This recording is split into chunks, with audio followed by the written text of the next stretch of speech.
Quando somos crianças, dificilmente conseguimos dimensionar alguns aspectos da vida. Um deles é o tema da morte. Por exemplo, quando somos pequenos, podemos ver nossos pais como pessoas intocáveis, invencíveis, de grande força, e que podem fazer tudo sem esforço. No entanto, é uma dura realidade quando entramos em contato com a vida e percebemos que todas as pessoas, não importa quem sejam, parentes ou amigos, sempre terão um encontro com seu destino. Eu me lembro muito de quando eu era menina e morava com meus pais, junto com meu irmão. Tínhamos uma vida aparentemente feliz e calma. Nunca pensei na ideia de que meus pais poderiam chegar a morrer.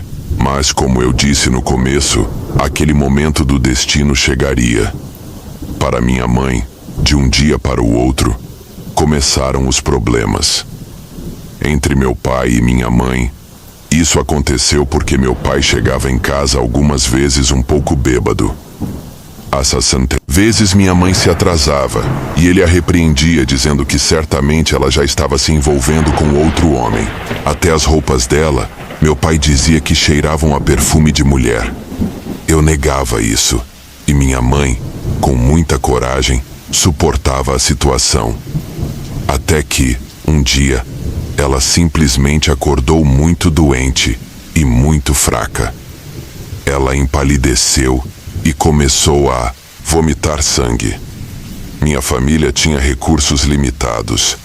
Por essa razão, não tínhamos dinheiro para pagar, muito menos a um hospital, as imensas quantias de exames laboratoriais e análises que eram muito caros. Isso complicou muito o problema de saúde da minha mãe, que piorava a cada dia. Mesmo assim, deram a ela vários remédios que alguns vizinhos prepararam. Minha mãe não conseguiu lutar naquela batalha. Seu corpo não resistiu à doença e acabou morrendo alguns dias depois. Sua condição era horrível. Ela tinha perdido muito peso e a vida a deixou lentamente. Naqueles dias, no momento em que ela me apertou a mão antes de morrer e me disse adeus, percebi que a vida tem um lado negro, um lado muito forte que, mesmo que não queiramos aceitar, todos temos que vivê-lo em algum momento. Além disso, a morte de uma pessoa é muito difícil e o sofrimento que permanece nos entes queridos é imenso. O funeral da minha mãe foi realizado de forma discreta. Meu pai, como sempre, estava muito bêbado. Ele queria evitar aquela dor, aquela realidade. Do lado da família da minha mãe, havia um dos meus avós que ainda estava vivo, 3 irmãos e um deles, um primo. Esse primo da minha mãe se comportou de maneira muito gentil naquela noite, atendendo aos presentes, e meu pai também trouxe suas cervejas, cigarros e outras coisas. Naquela época, ele ficou muito grato.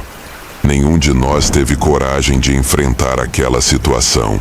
Após o momento doloroso em que enterraram minha mãe, eu sabia que não haveria novamente, que sua existência havia sido deixada no passado, mas muito presente no meu coração. Na casa, meu irmão e eu tivemos que enfrentar a dolorosa verdade. Minha mãe não estaria mais em casa. Sua ausência seria grande porque meu pai começou a afundar cada vez mais no alcoolismo. Mas algo ainda mais terrível aconteceu. Alguns meses depois, sem se importar com a lembrança da minha mãe, ele começou a reconstruir sua vida. O que é surpreendente nisso não é que ele fizesse isso, mas com quem? E era esse primo da minha mãe, que havia sido tão gentil no funeral, que misteriosamente se tornou a nova namorada do meu pai. Essa senhora chamada Aparecida parecia não ter escrúpulos. Não importava que fosse minha mãe, também sua própria prima, porque ela parecia muito feliz com meu pai. Mas a situação não ficaria assim por muito tempo. Depois de um curto período, eles se casaram, e por isso essa senhora se tornaria nossa madrasta. Embora meu irmão e eu rejeitássemos essa ideia, meu pai, como sempre, nos impôs isso.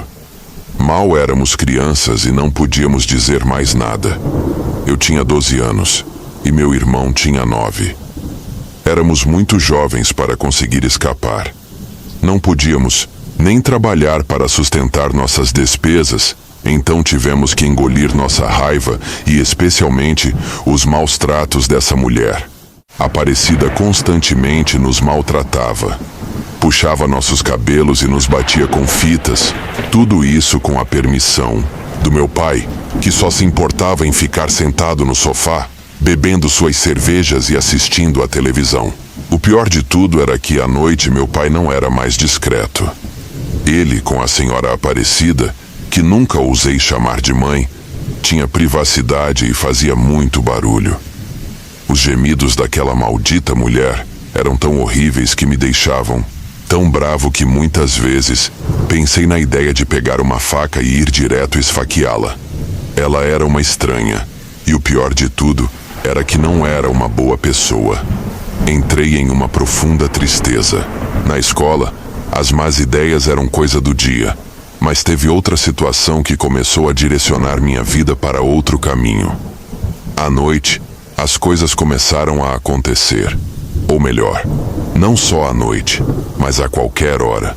Quero dizer, fenômenos estranhos, relacionados ao paranormal, talvez com fantasmas.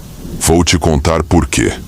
Uma noite eu estava dormindo, e quando acordei havia muito vento. Senti uma presença ao lado da minha cama. Não consegui me mexer bem, mas lembro perfeitamente que parecia que uma mão estava acariciando minha testa. Esse sentimento era quente. Não me senti mal com isso e, embora eu sentisse medo, como isso se tornou recorrente, depois não gerou nada em mim. Senti calma porque, se aquela presença quisesse me machucar, já teria feito isso desde a primeira vez. Mas não foram apenas essas manifestações. De repente, ligavam a televisão, desligavam as luzes, escureciam o ambiente, trocavam as chaves de água e abriam o regador, pois tínhamos um cachorrinho. De repente, nas primeiras horas da manhã, ele ficava no quintal, bem onde tínhamos plantado um pé de limão. Meu irmão e eu percebíamos todas essas situações, mas meu pai, não importa o quanto lhe disséssemos, não acreditava nisso. Ele nos dizia que estávamos apenas vivendo uma situação complicada e que nossa mente gerava todos esses fenômenos. O tempo foi passando e fomos crescendo. Meu irmão e eu éramos quase adultos. Continuei morando em casa com meu pai, e embora esses fenômenos não existissem mais, eles eram tão estranhos que ainda aconteciam. Em uma ocasião, lembro-me de que eu estava dormindo na sala, assistindo à televisão. De repente, não sei em que momento, mas a TV continuou ligada, somente na estática. Aquele zumbido invadiu o espaço. E de repente, quando abri os olhos, percebi que havia uma silhueta, uma espécie de forma humana, transparente, não muito sólida, mas com um formato semelhante ao corpo da minha mãe. Lembro de vê-la ali. Meus ouvidos pareciam estar sussurrando para mim algo, mas ela não disse nada. Eram apenas palavras no ar que não tinham significado ou sintaxe definida. Mesmo com isso, imaginei que aquela presença queria se comunicar comigo. Comecei a chorar porque imaginei que fosse minha mãe. Então perguntei a ela: "Diga-me se é você. Você não está descansando em paz, verdade? Me diga como posso te ajudar. O que você quer que eu faça, por favor, mãe? Eu preciso que você descanse."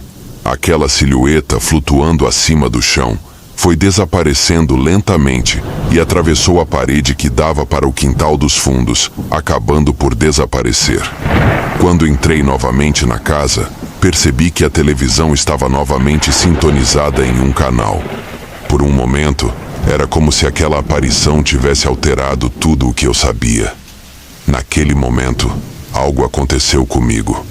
Fiquei triste por onde quer que minha mãe estivesse, e por isso procurei ajuda, sem contar a ninguém.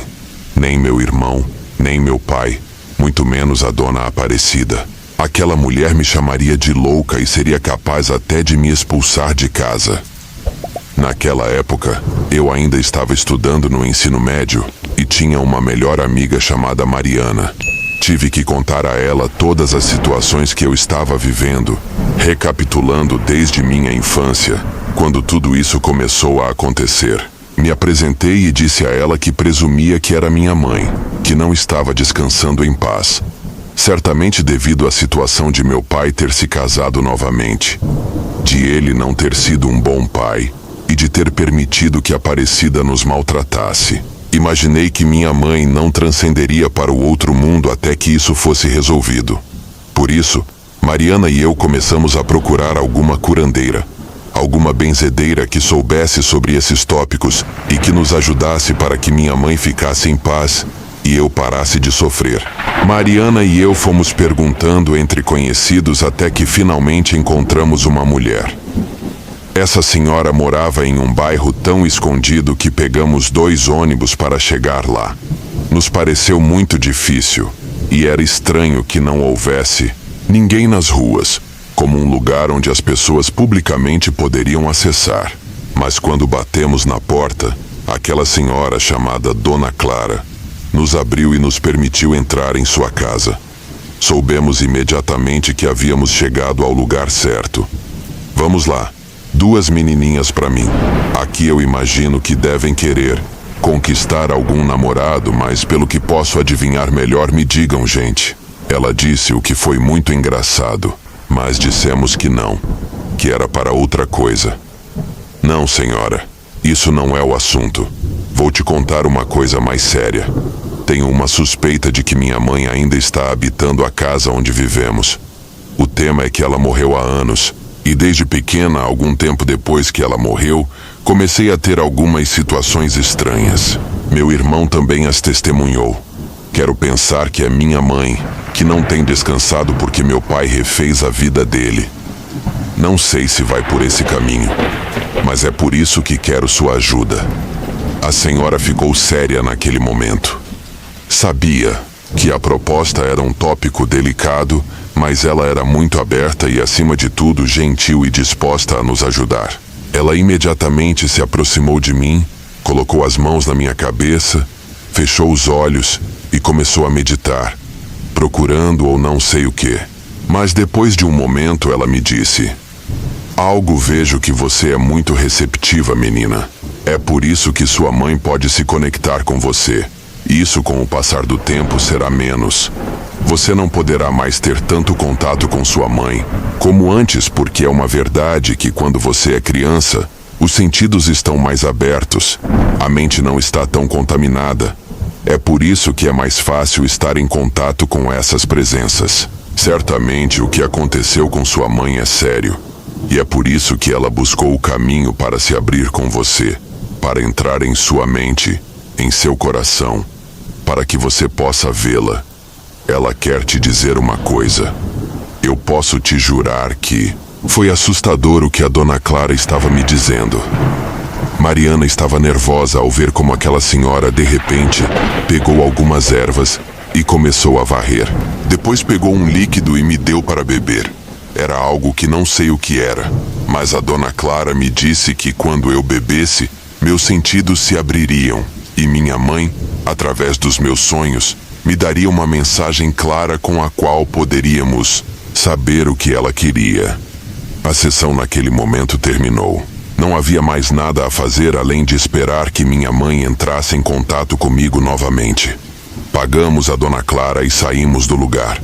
Estávamos conversando, muito surpresos com o que tínhamos vivido, e não sabíamos, na verdade, se isso funcionaria.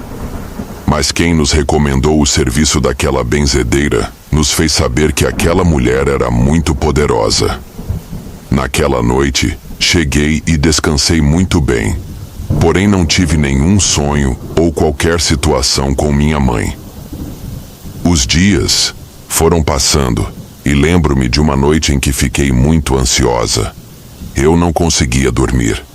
Lá fora estava ventando e parecia que ia chover. Porém, no final, o cansaço acabaria me levando a dormir. Não sei em que momento realmente perdi a consciência, mas, de repente, naquele sonho, eu me vi quando criança, brincando com minha mãe. Ela estava lá atrás, ao lado do pé de limão, porque tinha uma lavanderia. Ela estava esfregando roupas e logo se virou para olhar para mim, pedindo que me aproximasse dela. Naquele momento, o rosto dela começou a se transformar em um cadáver. Os vermes passaram por sua órbita ocular, pelos dentes. Ela quase não tinha mais carne. As mãos, que também se tornaram cadavéricas, começaram a arranhar a terra que estava no pé daquela árvore. Ela cavou e cavou, embora suas mãos de osso parecessem muito frágeis. Conseguiu remover grandes massas de terra, uma após a outra, até atingir uma profundidade de cerca de meio metro. E ali, minha mãe tirou algo que parecia um pedaço de carne. Tinha entre suas mãos ossudas, e o sangue escorria e caía direto na terra. Havia vermes, e aquilo tinha uma aparência horrível. Minha mãe se virou para mim, e naquele momento ela soltou uma espécie de grito que veio de todos os lugares e que me atingiu diretamente na cabeça. Aí eu acordei e soltei um grito. Meu irmão, que estava no quarto, veio ver se eu estava bem. Ele perguntou o que eu tinha sonhado ou o que estava acontecendo. E eu não disse a ele. Queria ficar com tudo isso em segredo. Mas naquele momento me ocorreu considerar por que o pé de limão era vital naquela situação no sonho. E 2, a questão do cachorro, que estava sempre uivando lá. Devo ter tido que cavar para encontrar algo. E quem iria encontrá-lo? Eu precisava descobrir. Não foi fácil encontrar o momento, porque a dona Aparecida às vezes passava o dia todo em casa, pois tinha empregos temporários. Às vezes trabalhava uma semana e outra não. Meu pai também trabalhava e bebia muito, mas havia dias em que ele sempre passava em casa. Finalmente chegou a hora. Peguei uma ferramenta e comecei a cavar bem onde minha mãe fez isso no sonho. Senti que já tinha tido profundidade suficiente e não encontrei nada além de nada. Parei e continuei até que, finalmente, a ferramenta encontrou algo metálico. Quando arranhei com a mão para remover o excesso de solo, percebi que era como a tampa de um grande jarro. A chapa metálica já parecia um pouco enferrujada. Cavei para poder tirá-la, e o que eu vi foi horrível. Me deixou doente, porque lá dentro havia algo muito escuro. Havia um líquido que parecia estar em seu momento como sangue, que tinha escurecido com o passar do tempo. Nem ousei abrir. Tinha um aspecto que me desgostou muito, mas imediatamente peguei uma sacola e coloquei aquilo lá dentro. Deixei de lado e comecei a preencher a lacuna novamente. Sabia que era evidente que a terra tinha sido removida e que quem tinha colocado aquilo ali, eu ia descobrir. Depois de colocar o solo com uma mangueira, comecei a borrifar tudo para dificultar a detecção de onde a cova tinha sido cavada. Como não havia grama e só um pouco de terra, foi fácil esconder isso. Então, peguei a sacola e fui direto para a rua. Peguei um táxi e paguei tudo o que tinha na minha bolsa. Fui direto para a casa da Dona Clara e entreguei aquilo a ela. Imediatamente ela viu sem medo o jarro, começou a examiná-lo e me disse que aquilo era sério. Com certeza minha mãe me disse que eu tinha que tirar isso, porque foi bruxaria que alguém fez para matá-la. Não era difícil concluir quem tinha feito isso na minha própria casa. A única pessoa que poderia ter feito isso era meu próprio pai. E com quem mais? Com a senhora Aparecida. Aquela Dona Clara me confirmou que era realmente muito certo que a morte da minha mãe foi planejada com bastante antecedência, porque minha mãe estava no caminho do meu pai e da Dona Aparecida para cumprir seu sonho de amor, para que pudessem ficar juntos. Teria sido mais fácil um divórcio. Não entendo como meu pai pôde cometer um ato como esse, o que me levou a sentir instantaneamente um ódio, um desejo de que ele morresse, assim como aquela maldita mulher também sofresse. Aquela que era sua esposa e que nunca nos quis bem. Não entendia como havia tanta maldade e tanta escuridão em seus corações, a ponto de terem provocado aquela morte horrível da minha mãe. Não havia dúvidas de que a enfeitiçaram, e é por isso que ela morreu. Comecei a chorar de raiva. E a dona Clara me abraçou e me perguntou: "É verdade que o que aconteceu com você é muito doloroso, menina. Mas se você quiser, podemos devolver o mal a eles e depois veremos como você está. Vou te contar coisas que podem acabar muito mal para eles. E simplesmente seria a natureza do karma, somente com um pouco de trabalho.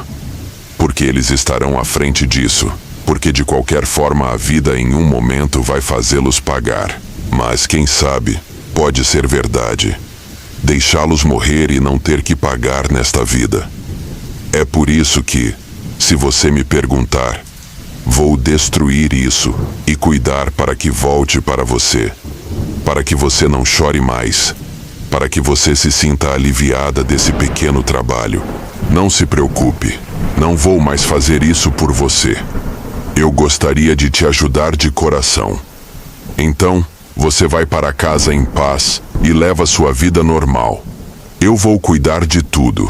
E no momento em que você menos espera, você verá os resultados, para que você não se assuste. Todo esse trabalho maligno que foi feito a eles, o mesmo mal que eles provocaram, retornará a eles, porque olhe para esse trabalho real que eles fizeram com tanta coisa ruim. Que triste por essas pessoas, mas me parece que as coisas vão acabar muito mal. Era difícil para mim parar de chorar. Fiquei ali um tempo com a dona Clara tomando um chá, me acalmando. A verdade que eu estava enfrentando era muito difícil, mas eu tinha que continuar. O mundo não iria parar. Meu pai era uma fera e me doeu muito aceitar isso. Mas no final, tive que me retirar do lugar. Quando cheguei, continuei levando minha vida. Ia para o ensino médio diariamente, voltei algumas vezes e também procurei trabalho aqui e ali, uma maneira de não passar muito tempo em casa, porque eu não aguentava mais a vida que tinha, muito menos meu pai ou sua esposa, aquela louca da Aparecida. Além disso, nem meu irmão nem eu a amávamos. Aquele casamento não deu certo visto na família, e por isso a mulher se tornou mais hostil, mais descarada. Mas o que é verdade é que o destino, como disse a dona Clara, tinha algo preparado para eles. Uma tarde de domingo, eu estava trancada no meu quarto e ouvi meu pai pedir à dona Aparecida para ir à loja trazer algumas cervejas e refrigerantes, porque seus amigos viriam assistir a um jogo de futebol. Aquela senhora sempre obedecia ao meu pai em tudo. E lá saiu a dona Aparecida com sua bolsa. Teriam passado cerca de 30 segundos quando, de repente, ouvi um guincho de pneus e, em seguida, um impacto muito forte. Segundos depois, as pessoas que estavam andando por ali começaram a gritar. Pediram muito assustadas que alguém chamasse a ambulância e a polícia. Não foi difícil adivinhar o que estava acontecendo. Quando olhei pela janela, uma bola de poeira já havia se acumulado e pessoas se aglomeravam em um canto. Meu pai fugiu imediatamente, mas alguém bateu na porta e informou que sua esposa, Dona Aparecida, tinha acabado de ser atropelada. Meu pai correu até lá. Fiquei furiosa. Não nós, quis dizer eu. Meu irmão e eu fomos atrás dele, mas o que não contávamos era que meu pai estava correndo com algo na mão, tipo uma chave de fenda. Meu irmão e eu tentamos alcançá-lo, esperando que ele não fizesse algo louco. Chegando ao local, vimos que a Dona Aparecida estava deitada no chão, sem vida. De acordo com o que foi contado, uma motocicleta que vinha em sentido contrário investiu nela quando a mulher estava tentando atravessar a rua. Ela morreu com o impacto da motocicleta, mas ao cair no chão, a cabeça bateu no asfalto com tanta força que morreu instantaneamente. Sangue foi derramado próximo ao seu corpo. Não havia nada a fazer, e mesmo assim chamaram a ambulância, mas nunca conseguiram revivê-la. O triste é que o motociclista também caiu. Ficou ferido com um braço quebrado e uma perna que não conseguia mover. Eles o abrigaram em antecipação à chegada da polícia. Mas meu pai não ia esperar isso acontecer. Ele ficou furioso. A morte daquela mulher o machucou muito. Sem pensar, tirou a chave de fenda que havia guardado na bolsa e enfiou várias vezes no peito daquele menino, sem piedade ou remorso, com toda a frieza do mundo. O pobre menino começou a sangrar. A tensão cresceu e a polícia e a ambulância não chegavam. Vivíamos em um lugar com poucos recursos, como mencionei, um tanto esquecido. Quando os socorristas chegaram naquele dia, o menino já tinha morrido e não suportou o dano. Meu pai, entre vários homens, foi contido e a polícia o levou embora para ser processado por assassinato. Caí na percepção de que o karma e tudo o que a dona Clara me disse haviam se cumprido. De uma forma ou de outra, meu pai e a dona Aparecida enfrentaram seu destino. Eles acabaram não se saindo muito bem e um dia, de um momento para o outro, a dona Aparecida terminou a 3 metros abaixo do solo, com certeza. E meu pai permanece preso pelo assassinato daquele jovem. Não, fui visitá-lo. Não estou interessada. Contei ao meu irmão o que aconteceu, mas ele não acredita nessa bruxaria e age por esse motivo. Ele vai visitá-lo, mas também não lhe dá muito carinho, mais por obrigação. Enquanto isso, meu irmão e eu tivemos que viver com uma tia que nos ajudou todos esses anos. Já sendo adultos, meu irmão e eu voltamos para a casa de origem. Fizemos a papelada para poder vendê-la. E agora, cada um tem sua vida. Já somos adultos responsáveis, cada um com sua família. Passaram-se muitos anos de tudo isso, e espero que meu pai apodreça na cadeia, que nunca saia.